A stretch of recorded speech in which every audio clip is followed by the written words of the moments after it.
I got some Dubai chocolate as a light snack. We got a Dubai chocolate ice cream taco. Who cares about the chocolate taco when you got this?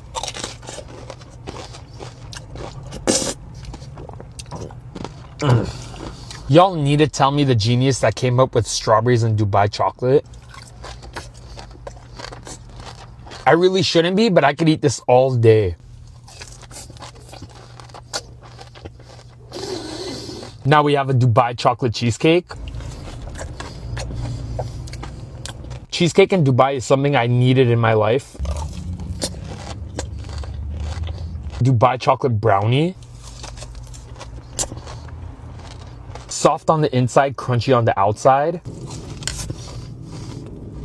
And we got a Dubai chocolate crepe.